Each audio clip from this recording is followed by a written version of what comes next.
तो अभी तक हम लोगों ने देख लिया है कि क्लास जो है हमारा वो है एक ब्लूप्रिंट, और इस ब्लूप्रिंट से हम लोग मल्टीपल न्यू ऑब्जेक्ट क्रिएट कर सकते हैं। और क्लास से ऑब्जेक्ट में क्रिएट करने का प्रोसेस हमको मालूम है, लेकिन क्लास से ऑब्जेक्ट क्रिएट करने के लिए कौन रिस्पॉन्सिबल है?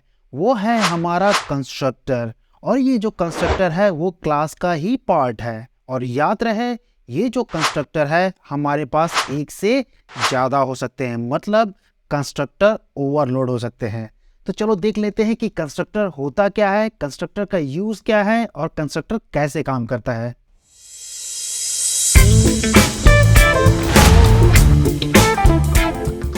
तो गाइस, सबसे पहले बात कर लेते हैं कि what is constructor. So constructor is a special method which is called when the instance of A class is created. मतलब ये है कि जो कंस्ट्रक्टर है वो है स्पेशल मेथड। अब उसको हम लोग स्पेशल क्यों बोल रहे हैं, हम लोग कुछ देर में देखेंगे। ये जो कंस्ट्रक्टर है गाइस, वो कब कॉल होता है? ये कॉल होता है जब हम लोग किसी पर्टिकुलर क्लास का ऑब्जेक्ट क्रिएट करते हैं। तो सबसे पहले देख लेते हैं कंस्ट्रक्टर का सिंटेक्स। तो यहाँ पर आपको दिख रहा होगा गाइज, यहाँ पर हम लोग ने क्लास क्रिएट किया है जिसका नाम हम लोग ने दिया है क्लास नेम। और यहाँ पर जस्ट इसके नीचे आपको दिख रहा होगा एक कंस्ट्रक्टर। यहाँ पर आप कुछ ऑब्जर्व कर पा रहे हो? Yes, exactly. यहाँ पर दो इंपॉर्टेंट चीजें हैं। पहली बात, जो कंस्ट्रक्टर का नाम होगा वो क्लास के नाम के साथ एग्जैक्ट मैच करना चाहिए। जब मैंने बोला एग्जैक्ट, मतलब ये केस सेंसिटिव है। सेकेंड पॉइंट अगर जो आप यहाँ पर गौर करोगे तो वो है इस जो कंस्ट्रक्टर का रिटर्न टाइप नहीं है, मतलब है ये मेथड। इसको इसलिए हम लोग स्पेशल मेथड बोल रहे थे क्योंकि इसका कोई भी रिटर्न टाइप नहीं है। ना तो ये वॉइड रिटर्न करेगा, ना तो स्पेसिफिक डेटा टाइप जैसे इंटीजर, डबल या फ्लोट। तो गाइस, हम लोग आ गए हैं अपने एडिटर के पास और हम लोग देखते हैं कि कंस्ट्रक्टर हम लोग कैसे क्रिएट कर सकते हैं। कंस्ट्रक्टर क्रिएट करने के लिए सबसे पहले हमको जाहिर सी बात है क्लास चाहिए होगा। तो फॉर एग्जांपल हम लोग क्रिएट कर लेते हैं क्लास जिसका नाम है कार। इसके अंदर हमको चाहिए एक कंस्ट्रक्टर। और कंस्ट्रक्टर कैसे क्रिएट करते हैं? क्लास का नाम और कंस्ट्रक्टर का नाम सेम रहेगा, तो मैंने लिख दिया कार। क्योंकि ये एक स्पेशल मेथड है तो मैंने ब्रेसेस यूज कर लिए और ओपन क्लोज जहां पर इसकी बॉडी होगी। यहाँ पर गौर करने वाली बातें दो हैं। पहली बात तो ये है, हमारा क्लास का नाम कार है तो हमारा कंस्ट्रक्टर भी कार है, एग्जैक्टली सेम नेम है। नेमिंग कन्वेंशन में भी आप देखोगे तो सी स्मॉल नहीं है, कैपिटल ही है। दूसरा इंपॉर्टेंट चीज जो आपको गौर करने वाली बात है, इसका कोई भी रिटर्न टाइप नहीं है। ना तो ये वॉइड टाइप का है और ना ये इंटीजर टाइप का है या फिर लॉन्ग टाइप का, मतलब इसका कोई भी रिटर्न वैल्यू नहीं होता है। इसका रीजन हम लोग कुछ देर में देखेंगे कि इसका रिटर्न क्यों नहीं होता। ओके, यहाँ तक हो गई हमारे क्लास का क्रिएशन वाली बात। हम लोग का कंस्ट्रक्टर भी हम लोग ने क्रिएट कर लिया। ओके, अब इसका यूज़ कैसे होगा? यूज़ करने के लिए हम लोगों को क्या करना पड़ेगा? एक ऑब्जेक्ट क्रिएट करना पड़ेगा। तो ऑब्जेक्ट किस टाइप का होगा? कार टाइप का। वेरिएबल का नाम मैंने कार दे दिया और यहाँ पर गाइज मैंने लिखा न्यू। यहाँ पर न्यू करने के बाद एग्जैक्टली हम लोग क्या मेंशन करते हैं? लोग सोचते हैं कि ये क्लास का नाम है। हाँ, ये क्लास का नाम है, लेकिन एग्जैक्टली हम लोग कॉल क्या करते हैं? कंस्ट्रक्टर को कॉल करते हैं, ना कि क्लास को। देखो यहाँ पर क्या लिखा मैंने? New car. अगर इसको मैं क्लिक करूं तो आप देखोगे कि ये हमको कंस्ट्रक्टर के पास ले आता है। ओके, चलो अब बात कर लेते हैं अपने मुद्दे की। कंस्ट्रक्टर का नाम है, वो क्लास के नाम से क्यों मैच कर रहा है? क्योंकि ये कंस्ट्रक्टर के हिसाब से ही पता चलता है कि हमारा क्लास क्या होगा। फॉर एग्जाम्पल मैंने लिखा कार यहाँ पर, तो ये क्या रिटर्न करेगा? Car class. इसलिए जो है क्लास का नाम और कंस्ट्रक्टर का नाम मैच होना चाहिए। दूसरी इंपॉर्टेंट बात तो यहाँ पर है कि हम लोग यहाँ पर रिटर्न क्यों नहीं मेंशन करते हैं? क्योंकि बाय डिफॉल्ट कंस्ट्रक्टर बोलता है ये हमेशा कार रिटर्न करेगा। क्या रिटर्न करेगा? कार। इसलिए हम लोग अलग से ये नहीं बताते कि ये जो कंस्ट्रक्टर का रिटर्न क्या होगा। क्यों?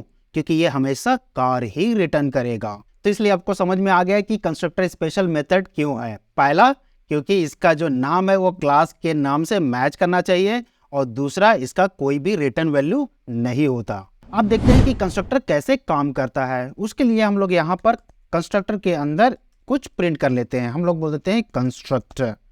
ओके, अब क्या होगा? इसको हम लोग करते हैं रन। रन करने के बाद आप गेस करो कि क्या होगा। यहाँ पर क्या किया है हम लोग ने?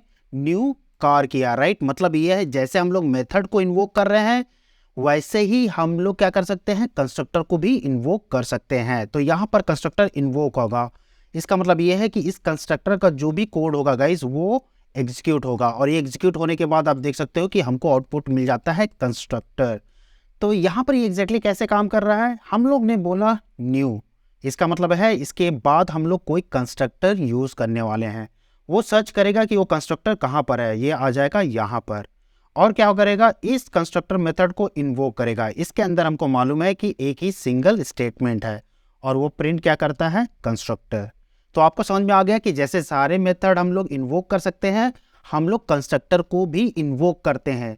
थोड़ा सा डिफरेंस क्या है, थोड़ा सा डिफरेंस यहाँ पर ये है कि ये जो कंस्ट्रक्टर है वो हमारा ऑब्जेक्ट क्रिएट करने के लिए होता है, बाकी जो मेथड होते हैं वो मेथड को इन्वोक करने के लिए हम लोगों को इस ऑब्जेक्ट की जरूरत पड़ती है, वो हम लोग अभी देखेंगे। इससे पहले कि हम लोग कंस्ट्रक्टर का डिटेल में यूज देखें, एक काम करते हैं उसके टाइप्स देख लेते हैं। तो सबसे पहले मिल जाता है हमको नो आर्गुमेंट कंस्ट्रक्टर, जिसमें हम लोगों को जीरो आर्गुमेंट पास होता है। सेकंड जो है पैरामीटराइज्ड कंस्ट्रक्टर, जिसमें हम लोग पैरामीटर पास करते हैं। और तीसरा है डिफॉल्ट कंस्ट्रक्टर, जहां पर हम लोग कोई भी कंस्ट्रक्टर नहीं बनाते हैं, कंपाइलर हमारे लिए जनरेट करता है। So let's see this constructor types one by one. पहला है नो आर्गुमेंट कंस्ट्रक्टर। आप ऑलरेडी गेस कर पाए होंगे गाइस, जो हम लोगों ने यहाँ पर कंस्ट्रक्टर बनाया है वो है नो आर्गुमेंट कंस्ट्रक्टर, क्योंकि इसके अंदर हम लोगों ने कोई भी पैरामीटर्स या आर्गुमेंट पास नहीं किया है। सेकंड जो है हमारा वो है पैरामीटराइज्ड कंस्ट्रक्टर। ओके, तो उसके लिए क्या करना पड़ेगा, हम लोग सेम कार का नाम कार रखेंगे और उसके अंदर हम लोग एक कोई भी पैरामीटर पास कर सकते हैं। याद रखिए कि हमारे पास एक से ज्यादा पैरामीटर हो सकते हैं, जैसे कि मेथड के केस में होता है। यहाँ पर थोड़ा सा हम लोग चेंज करेंगे और कंस्ट्रक्टर के साथ हम लोग इस नेम को प्रिंट कर लेते हैं। ओके, यहाँ पर क्या हुआ, हमारे पास अब दो कंस्ट्रक्टर हैं, एक तो है no parameterized no argument constructor, दूसरा है पैरामीटराइज्ड कंस्ट्रक्टर जिसमें हम लोगों ने पैरामीटर पास किया है। अब आपके लिए क्वेश्चन ये है कि अभी कौन सा कंस्ट्रक्टर कॉल होगा, क्या हमारा जो है नॉन आर्गुमेंट कंस्ट्रक्टर कॉल होगा या पैरामीटराइज्ड कंस्ट्रक्टर कॉल होगा। It's very simple to understand. जैसे कि मेथड ओवरलोडिंग के केस में होता है, ये डिपेंड करता है कि आपका जो पैरामीटर है वो किस टाइप का है। इसमें नो आर्गुमेंट पैरामीटर वाला कंस्ट्रक्टर कॉल होगा, क्यों, क्योंकि यहाँ पर जीरो आर्गुमेंट है। दूसरे केस में अगर जो हम लोगों को इसको अगर जो इन्वोक करना है तो हमको मालूम है कि यहाँ पर हम लोगों को क्या करना पड़ेगा, पैरामीटर पास करना पड़ेगा। कितने पैरामीटर, एक पैरामीटर, क्योंकि हमारे पास जो कंस्ट्रक्टर है वो केवल एक ही पैरामीटर ले सकता है। फिलहाल अगर जिसको हम लोग रन करें तो रन करने के बाद हम लोग को रिजल्ट में मिल जाएगा कंस्ट्रक्टर। क्यों, क्योंकि ये पहले वाले मेथड को, पहले वाले कंस्ट्रक्टर को इसने कॉल किया है और जिसमें हम लोग प्रिंट कर रहे हैं कंस्ट्रक्टर। अगर जो हमको सेकेंड वाले कंस्ट्रक्टर को कॉल करना है तो गाइस इजिली आप गेस कर पाओगे कि हम लोग को एक पैरामीटर सेंड करना पड़ेगा, ताकि जो कंपाइलर है वो आइडेंटिफाई कर पाए कि कौन से कंस्ट्रक्टर को कॉल करना है, राइट। तो यहाँ पर हम लोग क्या करते हैं, एक आर्गुमेंट पास कर देते हैं और हम लोग बोलते हैं स्विफ्ट। ओके, अब क्या होगा, यहाँ पर एक पैरामीटर क्योंकि पास कर दिया हम लोगों ने, ये आइडेंटिफाई कर लेगा कि ये नेक्स्ट वाले मतलब जो सेकेंड कंस्ट्रक्टर है वो इन्वोक होगा। अब जब ये इन्वोक होगा तो गाइस हम लोग क्या प्रिंट कर रहे हैं, हम लोग कंस्ट्रक्टर प्रिंट कर रहे हैं, प्लस जो हम लोग यहाँ पर नाम जो सेंड कर रहे हैं वो प्रिंट कर रहे हैं। तो हम लोग को बेसिकली क्या मिलना चाहिए, कंस्ट्रक्टर, और नाम हम लोगों ने भेजा क्या है, स्विफ्ट, राइट। तो टोटल मिला के ये जो स्विफ्ट है यहाँ पर नेम से रिप्लेस हो जाएगा, हमको मिल जाएगा कंस्ट्रक्टर प्लस स्विफ्ट। तो यहाँ पर आप आउटपुट में देख सकते हो हमको मिल जाता है constructor Swift. I hope you got the idea. तो गाइज यहाँ पर अगर जो आप गौर किए होगे तो हमारे पास दो कंस्ट्रक्टर हैं, राइट। इसी तरह से हमारे पास और भी कंस्ट्रक्टर हो सकते हैं। इसका क्या मतलब है, इसका मतलब है कि कंस्ट्रक्टर ओवरलोडेड हो सकते हैं। जैसे मेथड ओवरलोडिंग पॉसिबल है उसी तरह से कंस्ट्रक्टर ओवरलोडिंग भी पॉसिबल है। हमारा जो तीसरा टाइप है गाइस वो है डिफॉल्ट कंस्ट्रक्टर। नाम से ही पता चल रहा होगा कि ये डिफॉल्ट कंस्ट्रक्टर है, जहां पर हम लोग कोई भी कंस्ट्रक्टर प्रोवाइड नहीं करते हैं। तो एक काम करते हैं, ये दोनों ही कंस्ट्रक्टर को हम लोग यहाँ से रिमूव कर देते हैं। ओके, और आप यहाँ देखोगे कि हमारे पास अब कोई कंस्ट्रक्टर नहीं है। यहाँ पर हम लोग कैसे इन्वोक कर सकते हैं गाइस, यहाँ पर हमारे पास कोई भी कंस्ट्रक्टर नहीं है जो कि स्ट्रिंग वैल्यू लेता हो, इसलिए मैं इसको रिमूव कर दे रहा हूँ। लेकिन यहाँ गौर करने वाली बात है कि यहाँ पर हमको एरर नहीं मिल रहा है। एरर क्यों नहीं मिल रहा है, ऐसा कोई कंस्ट्रक्टर तो नहीं है हमारे पास, तो एरर मिलना चाहिए। यही होता है डिफॉल्ट कंस्ट्रक्टर। मतलब अगर जो आप कंस्ट्रक्टर नहीं प्रोवाइड करते हो तो कंपाइलर क्या करेगा, बाय डिफॉल्ट आपके लिए एक कंस्ट्रक्टर रेडी कर देगा। मतलब ये है कि जब आपका फाइल कंपाइल होगा तो कुछ इस तरह से एक कंस्ट्रक्टर क्रिएट हो जाएगा ऑटोमेटिक, जिसमें कोई भी आर्गुमेंट पास नहीं होगा, मतलब 0 आर्गुमेंट पास होगा और उसके अंदर कोई भी स्टेटमेंट नहीं होगा। तो सिंपल वर्ड में हम लोग बोल सकते हैं कि आपका जो डिफॉल्ट कंस्ट्रक्टर है वो आपका नो आर्गुमेंट कंस्ट्रक्टर ही है, जो जनरेट होता है कंपाइलर के थ्रू और उसके बॉडी के अंदर कोई भी स्टेटमेंट नहीं होती। यहाँ पर नोट करने वाली बात यह है कि गाइज अगर जो आपने कंस्ट्रक्टर बना दिया है तो कंपाइलर डिफॉल्ट कंस्ट्रक्टर नहीं बनाएगा। फॉर एग्जाम्पल अगर जो यहाँ पर मैंने एक कंस्ट्रक्टर बनाया जिसमें मैंने पास किया एक आर्गुमेंट नेम, राइट, इस केस में आप देखो कि हमको मिलने लगा है क्या, कंपाइलेशन एरर। और क्यों? क्योंकि हम लोगों ने बनाया है कंस्ट्रक्टर जो कि एक आर्गुमेंट एक्सेप्ट करता है, लेकिन यहाँ पर जब हम लोग कॉल कर रहे हैं तो हम लोग 0 आर्गुमेंट पास कर रहे हैं। तो जनरली लोग कंफ्यूज हो जाते हैं, लोग उनको लगता है कि अगर जो 0 आर्गुमेंट कंस्ट्रक्टर नहीं है तो उस केस में ये कंपाइलर जनरेट करेगा।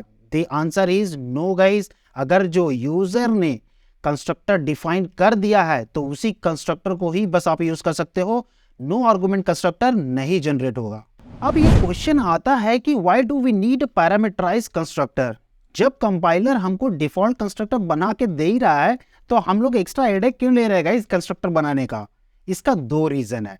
पहला रीजन ये है कि it ensures the mandatory fields are set. जितना भी आपकी जो मैंडेटरी प्रॉपर्टीज हैं वो सेट होंगी। क्यों? क्योंकि जब आप कंस्ट्रक्टर को कॉल करोगे तो उसके प्रॉपर्टी वैल्यू आपको पास करनी होगी।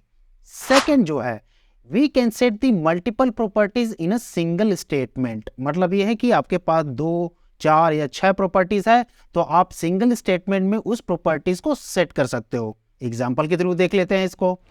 ओके, तो कंस्ट्रक्टर के यूसेजेस को देखने के लिए काम करते हैं हम लोग एक कार क्लास बना लिए हैं, उसके अंदर हम लोग कुछ प्रॉपर्टी डिफाइन कर लेते हैं जैसे कि कंपनी, फिर हम लोग बोल देते हैं कौन से मॉडल का है वो और उसका कलर क्या होगा, राइट। ओके, अब हम लोग क्या करने वाले हैं, हम लोग एक कार क्लास का एक ऑब्जेक्ट बना लेते हैं, न्यू कार। ओके, और हम लोग क्या करेंगे, ये सारी जो प्रॉपर्टी हम लोग ने डिफाइन की है जैसे कि कंपनी, इसको हम लोग बोल देते हैं मारुति, और फिर हम लोग ने बोला कार, मॉडल हम लोग लेते हैं स्विफ्ट, और इसका जो कलर है वो हो जाता है हमारा रेड। ओके, तो अभी तक हम लोग ने क्या किया गाइस, हम लोगों ने कार क्लास को बनाया, उसके ऑब्जेक्ट को क्रिएट किया, उसके प्रॉपर्टीज को सेट किया। ओके, तो इस प्रॉपर्टीज को जो हम लोग ने सेट किया इसको भी प्रिंट भी कर लेते हैं। तो प्रिंट करने के लिए क्या करेंगे, एक मेथड बना लेते हैं यहाँ पर और हम लोग बोल देते हैं public void print info. Okay, तो ये प्रिंट इन्फो मेथड क्या करेगा, ये जो प्रॉपर्टीज जो हम लोग सेट कर रहे हैं गाइस उसकी वैल्यूज को हम लोग को प्रिंट करनी है, राइट। तो हम लोग क्या करेंगे, एस आउट, और सबसे पहले हम लोग बोल देते हैं कंपनी, और यहाँ पर हम लोग कंपनी प्रिंट कर देंगे। फिर नेक्स्ट है हमारा मॉडल, और यहाँ पर हम लोग मॉडल प्रॉपर्टी को प्रिंट कर लेंगे, और लास्ट में हमारा बच जाता है कलर, तो हम यहाँ पर कलर लिख लेते हैं और कलर के साथ हम लोग यहाँ पर इसकी वैल्यू पास कर देते हैं। तो यहाँ पर हम लोग प्रिंट कर रहे हैं company, model and colour. Okay, तो अभी क्या होगा, यहाँ पर हम लोग ने ऑब्जेक्ट क्रिएट कर दिया, प्रॉपर्टी भी सेट कर दिया है, लेकिन अभी ये प्रिंट इन्फो को हम लोगों ने कॉल नहीं किया है, तो जाहिर सी बात है हमको कोई भी आउटपुट नहीं मिलेगा। तो उसके लिए हम लोग को क्या करना पड़ेगा, car dot print info. Okay, तो इसको अब अगर जो हम लोग रन करेंगे तो आप देखोगे जो भी वैल्यूज हम लोगों ने इस कार की प्रॉपर्टी में सेट की है वो सारे इंफॉर्मेशन क्या होगा, आपके आउटपुट में प्रिंट हो जाएगा। ये तो हो गया एक बेसिक प्रोग्राम, राइट। तो एक काम करते हैं, पहले आउटपुट देख लेते हैं, फिर समझते हैं कि कंस्ट्रक्टर हम लोग कैसे यूज करने वाले हैं। तो यहाँ पर हम लोगों को वो सारी इंफॉर्मेशन प्रिंट हो रही है जो भी हम लोगों ने वैल्यूज यहाँ पर सेट की है। ओके, यहाँ तक चीजें समझ में आ गई है। यहाँ पर हम लोगों ने कंस्ट्रक्टर का कोई भी रोल नहीं देखा है। ओके, जैसे मैंने आपको बताया था 2 पॉइंट। पहला पॉइंट क्या था कि जो भी मैंडेटरी फील्ड है ना, हम लोग यूजर को इन्फोर्स कर सकते हैं कि उसकी वैल्यू को वो सेट करे। फॉर एग्जाम्पल, मान लो कि कभी भी कार का ऑब्जेक्ट जब भी बने तो उसकी जो कंपनी है गाइज वो सेट होनी चाहिए। लेकिन अगर जो इस मॉडल को आप देखोगे, मैं अगर जिसको कमेंट कर दूं तो क्या होगा, इस केस में क्या होगा, हमारा जो कंपनी है वो मैंडेटरी नहीं है। मतलब यूजर इसमें से चाहे जो भी प्रॉपर्टी सेट करे, जो भी चाहे वो प्रॉपर्टी को न सेट करे। फॉर एग्जाम्पल, यहाँ पर कंपनी को उसने सेट नहीं किया जो कि मैंडेटरी था, यहाँ पर क्या हुआ, कंपनी नल हो गया। That is one problem. Second problem क्या है, यहाँ पर आप देखो कि हम लोग कंपनी हो गया, मॉडल हो गया या कलर हो गया, ये सारे प्रॉपर्टीज को हम लोग क्या कर रहे हैं, 1 by 1 सेट कर रहे हैं। तो ये दो प्रॉब्लम को कंस्ट्रक्टर कैसे सॉल्व करेगा। चलो एक काम करते हैं, इस कार का हम लोग अब कंस्ट्रक्टर बनाते हैं। कंस्ट्रक्टर बनाने का प्रोसेस क्या है, सिंपल है। हम लोगों को कार लिखना है यहाँ पर, वो मैंडेटरी जो इसमें है, एक तो हमारा कंपनी वाला है जिसमें हम लोग को मैंडेटरी चाहिए ही चाहिए, ये तो रहना ही चाहिए। तो हम लोग एक कंस्ट्रक्टर बनाते हैं जिसमें हम लोगों ने कंपनी बोला और हम लोग ने लिख दिया कंपनी। ओके, अगर जो आपको समझ में नहीं आ रहा है कि ये कैसे काम कर रहा है तो मैं थोड़ा सा क्विकली आपको एक्सप्लेन कर देता हूँ। यहाँ पर हो क्या रहा है, जो भी कंपनी हम लोग यहाँ पर पास कर रहे हैं गाइस, वो ये हो गया। और यहाँ पर जो दिस है, दिस के बारे में हम लोग थोड़ा आगे चल के देखेंगे। यहाँ पर इंपॉर्टेंट बस आपको ध्यान में ये रखना है कि ये जो दिस है वो करंट ऑब्जेक्ट को पॉइंट कर रहा है, और ये जो कंपनी है वो एक्चुअली में ये किसको पॉइंट कर रहा है, इसको पॉइंट कर रहा है। फिर से रिपीट कर रहा हूँ, ये कंपनी कहाँ गया, ये कंपनी, और इस कंपनी की वैल्यू कहाँ जा रही है, इस कंपनी में। और ये कंपनी किसको पॉइंट कर रही है, इस कंपनी को। ये कैसे पॉइंट कर रही है, थ्रू दिस। डोंट वरी, यहां पर आपको बस इतना याद रखना है कि हम लोग एग्जिस्टिंग जो प्रॉपर्टी है आपका, जो कार है, उसकी वैल्यू को हम लोग क्या कर रहे हैं, सेट कर रहे हैं। ओके, ये तो हो गया हमारा एक कंस्ट्रक्टर। दूसरा कंस्ट्रक्टर भी हम लोग बना सकते हैं। दूसरे कंस्ट्रक्टर में हम लोग क्या कर सकते हैं, एक और कंस्ट्रक्टर बना लेते हैं जिसमें हम लोग पास करेंगे कंपनी, और फिर हम लोग मॉडल लिख लेते हैं, और तीसरा हम लोग लिख लेते हैं कलर। ओके, प्रोसेस सेम होगा। हम लोग सबसे पहले क्या करेंगे, सेट कंपनी को सेट करेंगे, तो this dot company equals to company कर लिया। हम लोग लिखेंगे company dot model equals to model set कर दिया, और इस तरह से हम लोग क्या करेंगे, कलर को सेट कर देंगे। ये हो गया हमारा कलर। तो यहाँ हम लोगों ने दो कंस्ट्रक्टर यहाँ पर बनाया है। यहाँ पर आप गौर करोगे कि दोनों ही कंस्ट्रक्टर में, चाहे आप ये वाले को यूज करो चाहे ये वाले में यूज करो, कंपनी तो मैंडेटरी है। तो एक चीज तो हम लोगों ने कंफर्म कर दिया कि दोनों ही केस में क्या होगा, आपको कंपनी प्रोवाइड करना पड़ेगा। फॉर एग्जांपल यहाँ पर हम लोग अब कंस्ट्रक्टर, यहाँ पर देखो ये क्या होगा, अब ये कंपाइलेशन एरर देगा अगर जो हम लोग रन करेंगे। देख सकते हो आप, यहाँ पर आपको कंपाइलेशन एरर मिलेगा। क्यों, हमारे पास अब डिफॉल्ट कंस्ट्रक्टर नहीं है, या फिर नो आर्गुमेंट कंस्ट्रक्टर नहीं है। या तो हम लोग अभी इस कंस्ट्रक्टर को यूज कर सकते हैं या फिर इस कंस्ट्रक्टर को यूज कर सकते हैं, राइट। ओके, तो अभी हम लोग क्या कर सकते हैं, यहाँ पर हम लोग पहले वाले को यूज कर लेते हैं और हम लोग लिख लेते हैं मारुति। ओके, अब हम लोग करेंगे रन। तो आप यहाँ पर देखोगे जब भी ये कार का ऑब्जेक्ट यहाँ पर क्रिएट होगा, वो मारुति ऑलरेडी उसमें असाइन हो जाएगी। कंपनी की जो वैल्यू है गाइस, वो असाइन हो जाएगी। तो इस तरह से क्या कर रहे हैं हम लोग फोर्स कर रहे हैं कि आपको कंपनी जो है आपको प्रोवाइड करना ही पड़ेगा। तो आप देख सकते हो हमको मिल गया मारुति। ओके, दूसरा जो है कंस्ट्रक्टर है जिसमें हम लोग कंपनी के साथ मॉडल और कलर भी सेंड कर रहे हैं, राइट। तो एक काम करते हैं, मॉडल यहाँ पर हम लोग डाल देते हैं स्विफ्ट, और यहाँ पर हम लोग लिख देते हैं कलर में रेड, राइट। अब जो है ये जो दो स्टेटमेंट है नीचे, इसको भी कमेंट कर लेते हैं। ओके, कमेंट करने के बाद अगर जो मैं इसको रन करूं तो आप देखोगे जो हमारा आउटपुट होगा गाइस, उसमें हम लोगों को मारुति स्विफ्ट और रेड ही मिलेगा। क्यों मिलेगा, क्योंकि ये जो कार कंस्ट्रक्टर है वो 3 इनपुट ले रहा है। कौन सा, मारुति, स्विफ्ट और रेड। और ये सारी तीनों प्रॉपर्टी किस में सेट हो रही है, कंपनी, मॉडल और कलर में। तो आप देख सकते हो हम लोगों को मिल गया है output Maruti, Swift and red. जो सेकेंड हमारा जो पॉइंट था उसमें था कि हम लोग मल्टीपल स्टेटमेंट को सिंगल स्टेटमेंट में कन्वर्ट कर सकते हैं। तो अब ये जो 3 जो स्टेटमेंट थे गाइस, अब इसको हम लोग क्लीन कर सकते हैं। और यहाँ पर आप देख सकते हो कि हम लोगों ने एक सिंपल कंस्ट्रक्टर को यूज करके उसकी जो प्रॉपर्टी को सेट करना था वो शुरू में ही हम लोगों ने। तो गाइस अगर जो आपको ये समझ में नहीं आया तो एक काम करते हैं, एक कॉफी बना लेते हैं। कॉफी बनाने के लिए हम लोग क्या करेंगे, एक एम्प्टी कॉफी तैयार करेंगे जिसमें हम लोग नया ऑब्जेक्ट बना रहे हैं, किसका, कॉफी का। उसके बाद हम लोग ऐड करेंगे 100 ml मिल्क। नेक्स्ट हम लोग ऐड करेंगे 2 स्पून ऑफ शुगर, और लास्ट में हम लोग ऐड कर लेंगे 1 स्पून ऑफ कॉफी पाउडर। जब ये 3 चीजें हम लोग ऐड कर लेंगे गाइस तो हमको अपना कॉफी मिल जाता है। तो टोटल मिला के हम लोग को 3 या 4 स्टेप लगे हैं इस कॉफी को बनाने के लिए। तो चलो इसको हम लोग अब कंस्ट्रक्टर के थ्रू करके देखते हैं कि कैसे हम लोग कॉफी बना सकते हैं। तो सबसे पहले हम लोग एक कॉफी का ऑब्जेक्ट बनाए, उसमें हम लोग ने क्या किया, मिल्क ऐड किया 100 ml, शुगर ऐड किया 2 स्पून और 1 स्पून कॉफी ऐड किया।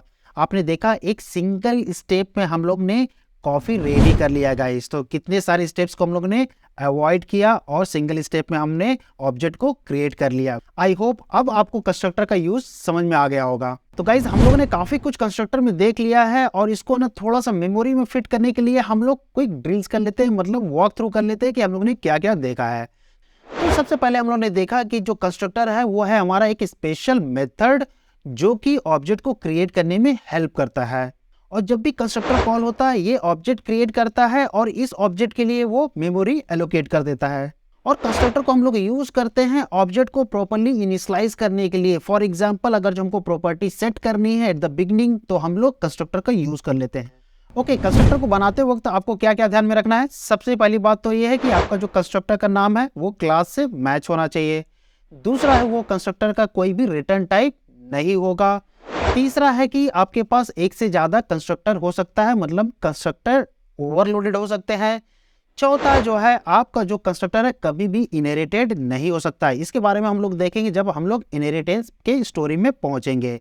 लास्ट पॉइंट है कि हमारे पास जो कंस्ट्रक्टर है उस पे आप अब्स्ट्रैक्ट, फाइनल, स्टैटिक और सिंक्रोनाइज कीवर्ड को यूज नहीं कर सकते हैं। फिलहाल इसमें आप ज्यादा फोकस मत करो, इसके बारे में हम लोग डिस्कस करेंगे जब हम लोग एडवांस जावा की स्टोरी स्टार्ट करेंगे। इसके बाद हम लोग ने देखा कंस्ट्रक्टर टाइप्स, जिसमें पहला है नो आर्गुमेंट कंस्ट्रक्टर, दूसरा है पैरामीटराइज कंस्ट्रक्टर, तीसरा है डिफॉल्ट कंस्ट्रक्टर। सबसे पहला है जो नो आर्गुमेंट कंस्ट्रक्टर, उसमें कोई भी आर्गुमेंट पास नहीं होता, मतलब हम लोग जीरो आर्गुमेंट पास करते हैं। पैरामीटराइज कंस्ट्रक्टर में क्या होता है, इसमें हम लोग एक या एक से ज्यादा पैरामीटर्स पास कर सकते हैं ताकि उसकी जो प्रॉपर्टीज है उसको हम लोग इनिशियलाइज कर सकें। इसके बाद हमको मिल जाता है डिफॉल्ट कंस्ट्रक्टर। और याद रखिए जो डिफॉल्ट कंस्ट्रक्टर है ये तभी क्रिएट होता है जब हमारे पास कोई भी कंस्ट्रक्टर क्रिएटेड नहीं है, मतलब यूजर ने कोई भी कंस्ट्रक्टर डिफाइन नहीं किया है। जब ये कंपाइलर डिफॉल्ट कंस्ट्रक्टर जनरेट करेगा, याद रखिए उसमें कोई भी आर्गुमेंट पास नहीं होता है और उसकी जो बॉडी है वो एम्प्टी होती है। तो गाइज आज की स्टोरी जो है यहाँ पर हो जाती है कंप्लीट। इससे पहले कि इसको हम लोग वाइंड अप करें, मैं एक चीज़ आपके साथ शेयर करना चाहता हूँ। जितनी भी स्टोरी मैं गाइज क्रिएट कर रहा हूँ जावा ट्यूटोरियल्स के ऊपर, हो क्या रहा है कि जो स्टोरी है काफ़ी लेंदी हो जा रही है। 20 मिनट से 25 मिनट, कोई तो 30 मिनट्स भी है। मुझे लगता है ये काफ़ी लेंदी है। मैं इसको कॉम्पैक्ट करने की कोशिश तो कर रहा हूँ, लेकिन पता नहीं मुझे ऐसा लग रहा है कि ऐसा ना हो कि इसको कॉम्पैक्ट करने के चक्कर में मैं रश में हो जाऊँ और जो स्टूडेंट, जो बिगिनर है इस कोडिंग वर्ल्ड में, वो चीज़ें उसको समझ में ना आए। तो हो सकता है गाइज मेरे साथ थोड़ा सा पेशेंस बना के रखिए। अगर जो आपको लगे कि वीडियो लेंदी है और आप इंटरमीडिएट या एडवांस लेवल के हो तो गाइज आपके लिए मैं एक सेपरेट सीरीज बना दूंगा। लेकिन यहाँ पर जो मैं फोकस कर रहा हूँ मैं एब्सोल्यूट बिगिनर के लिए कर रहा हूँ। So please bear with me. Take care and happy coding.